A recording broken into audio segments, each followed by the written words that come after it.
बिस्मिल्लाहिर्रहमानिर्रहीम इय्याका नअबुदु व इय्याका नस्तईन। अस्सलामु अलैकुम। उम्मीद करम चिरोग जोड़ भाई दसिहत पजामा भाई स्टूडेंट। आज हमारा जो टॉपिक है विच इज़ रेफ्रिजरेटर। इससे पहले जो लेक्चर हमने किया था वो था हीट इंजन पर, वो भी हमारे साथ एक साइक्लिक डिवाइस था। आज का हमारा जो टॉपिक है, जो लेक्चर है हमारा, वो है रेफ्रिजरेटर, वो भी एक साइक्लिक डिवाइस है। ठीक है स्टूडेंट्स। तो स्टूडेंट्स, इस लेक्चर में हम डिस्कस करेंगे रेफ्रिजरेटर, उसके मेन कंपोनेंट्स क्या होते हैं, रेफ्रिजरेटर यूज कहाँ पर होता है और रेफ्रिजरेटर होता क्या है, और इसी के से रिलेटेड हम एग्जांपल और न्यूमेरिकल्स करेंगे। So let's start. स्टूडेंट्स, हमें मालूम है जिस तरह डिफ्यूजन का फिनोमेना है कि हायर कंसंट्रेशन से एक चीज जो है लोअर कंसंट्रेशन की तरफ जाती है, तो इस तरह हीट का भी इस तरह कुछ मामला कुछ इस तरह है कि जब हीट हमारे साथ होता है वो हायर टेम्परेचर मीडियम से लोअर टेम्परेचर मीडियम तक बाय इटसेल्फ खुद ब खुद जो है ट्रांसफर होता है। ठीक है, लेकिन वो हीट जो है लोअर टेम्परेचर से फिर हायर टेम्परेचर मीडियम की तरफ ट्रांसफर नहीं हो सकता। It required some special device which we call refrigerator. ठीक है स्टूडेंट्स, हमने देखा कि जब हमने हीट ट्रांसफर करना हो लोअर टेम्परेचर मीडियम से हायर टेम्परेचर मीडियम तक, तो so it required a special device which we call refrigerator. Okay students, जिस तरह हमने पिछले लेक्चर में देखा था कि हीट इंजन था which is a cyclic device, so the same refrigerator भी हमारे साथ एक साइक्लिक डिवाइस है। ठीक है, जिस तरह हमने हीट इंजन में देखा था कि बॉयलर से शुरू होकर फिर बॉयलर की तरफ हम वापस आते हैं, इस तरह के इसके भी जो मेन कंपोनेंट्स है अभी हम डिस्कस करेंगे कि रेफ्रिजरेटर के हीट इंजन की तरह 4 मेन कंपोनेंट्स हैं। कौन कौन से? Evaporator, compressor, condenser and expansion valve. Boiler जो हीट इंजन था उसके मेन कंपोनेंट्स क्या थे? बॉयलर था, टरबाइन था, कंडेंसर था और पंप था। इसके मेन कंपोनेंट्स भी 4 है। ठीक है स्टूडेंट्स, जो मोस्टली वेपर जो रेफ्रिजरेशन साइकिल थर्मोडायनामिक्स में ज्यादातर यूज होता है वो कौन सा है? वेपर कंप्रेशन रेफ्रिजरेशन साइकिल है। मतलब ये है कि जो कंप्रेसर होता है उसमें फ्लूइड किस फॉर्म में होता है? वेपर फॉर्म में होता है। ठीक है स्टूडेंट्स, तो अभी आपको समझ आया, इंशाल्लाह आ गया होगा कि रेफ्रिजरेटर होता क्या है। जब हमने हीट को लोअर टेम्परेचर मीडियम से हायर टेम्परेचर मीडियम तक ट्रांसफर करना होता है तो it required some special device which we call refrigerator, and refrigerator is a cyclic device. ये हमारे साथ भी जिस तरह हीट इंजन एक साइक्लिक डिवाइस था, तो ये भी हमारे साथ एक साइक्लिक डिवाइस है। और इसके मेन कंपोनेंट्स कौन से कितने हैं? इसके भी 4 मेन कंपोनेंट्स है। और जो मोस्टली रेफ्रिजरेशन साइकिल यूज होता है वो कौन सा होता है? Mostly vapour compression refrigeration cycle use होता है। ठीक है, अब इसके बाद इसके मेन कंपोनेंट्स के बारे में हम डिस्कस करेंगे और हर एक कंपोनेंट का एक स्पेशल काम है। जिस तरह हीट इंजन के हर एक कंपोनेंट का स्पेशल काम हमने बताया था कि किस के लिए यूज होता है, तो इस तरह भी जो ऑपरेटर है उसका क्या काम है, कंडेंसर का क्या काम है, कंप्रेसर का क्या काम है, एक्सपेंशन वाल्व का क्या काम है, हम इसको डिस्कस करेंगे। तो जी स्टूडेंट, जिस तरह मैंने आपको बताया कि रेफ्रिजरेटर के 4 मेन कंपोनेंट्स होते हैं। 4 मेन कंपोनेंट्स क्या क्या होते हैं? Number 1 is evaporator, number 2 is compressor, number 3 is condenser and number 4 is expansion valve. ठीक है स्टूडेंट्स, तो अब हम डिस्कस करेंगे कि ये रेफ्रिजरेटर काम किस तरह करता है। ठीक है स्टूडेंट्स, तो एक हमारे पास है रेफ्रिजरेटर और एक हमारे पास है फ्रीजर। फ्रीजर जो है वो भी आप जानते हैं जिसे हम फ्रीजर बोलते हैं, और ये जो रेफ्रिजरेटर है जिसे हम फ्रिज बोलते हैं।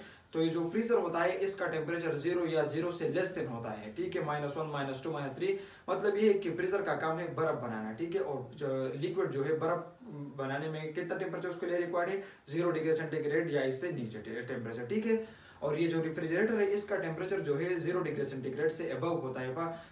डिपेंड करता है कि एनवायरमेंट टेम्परेचर जो है कितना है। मतलब ये है कि इसका टेम्परेचर जो है 0 डिग्री सेंटीग्रेड से ऊपर होगा। ठीक है, फ्रीजर के टेम्परेचर से इसका टेम्परेचर थोड़ा ज्यादा होगा, मतलब 1 होगा, 2 होगा, 3, 4, 5, डिपेंड करता है कि आउटर टेम्परेचर या एनवायरमेंट टेम्परेचर कितना है।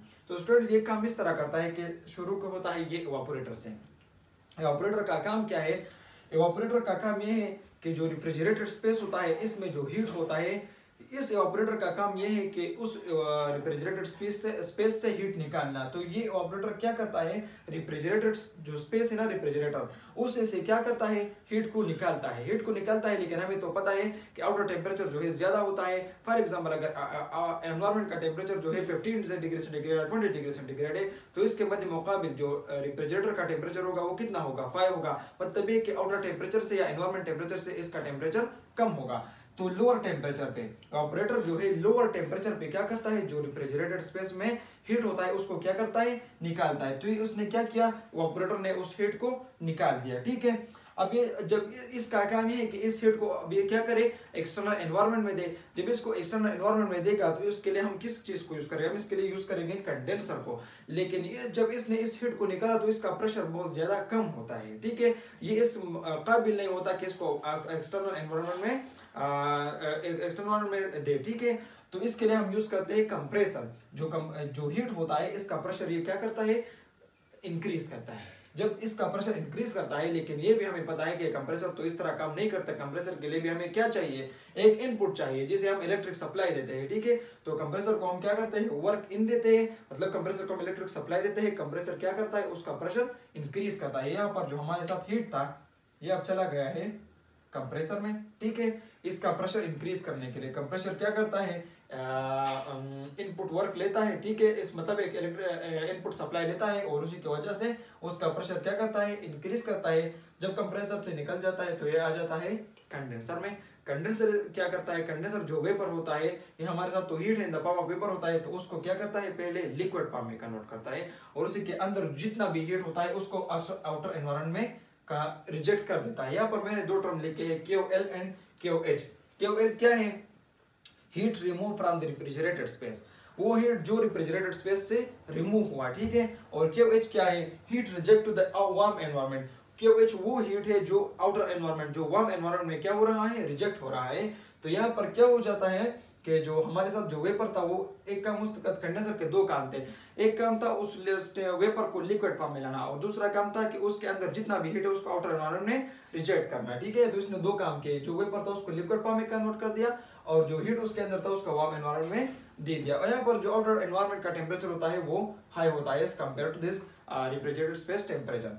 अब हमारे साथ इस तरह होता है कि इसका दोबारा ऑपरेटर में आएगा, लेकिन मसला ये होता है कि इसका प्रेशर जो है ज्यादा होता है। तो यहाँ पर हम क्या करते हैं, एक्सपेंशन वेल लगाते हैं, जिसकी वजह से यहाँ पर जो लिक्विड होता है, लिक्विड, ठीक है, या भी स्टीम वेपर जो है लिक्विड फॉर्म में कन्वर्ट कर दिया है कंडेंसर ने। तो यहाँ पर जो लिक्विड है होता है उसका प्रेशर ज्यादा होता है, तो उसके प्रेशर को डिक्रीज करने के लिए हम क्या यूज करते हैं, एक्सपेंशन वेल। और एक्सपेंशन वेल यूज करना, एक्सपेंशन वेल से जब गुजर जाता है तो इसका प्रेशर डिक्रीज हो जाता है और फिर वो ऑपरेटर में आता है। तो ऑपरेटर उसको क्या करता है, दोबारा वेपर फॉर्म में कन्वर्ट करता है। तो इस तरह जिस तरह हमने बताया था कि ये एक साइक्लिक डिवाइस है हीट इंजन की तरह, तो ये भी हमारे साथ क्या है, एक साइक्लिक डिवाइस है। दोबारा इस तरह एक प्रोसेस चलेगा, दोबारा इस तरह एक प्रोसेस चलेगा। तो ये हमारे साथ रेफ्रिजरेटर था, रेफ्रिजरेटर के 4 मेन कंपोनेंट्स थे।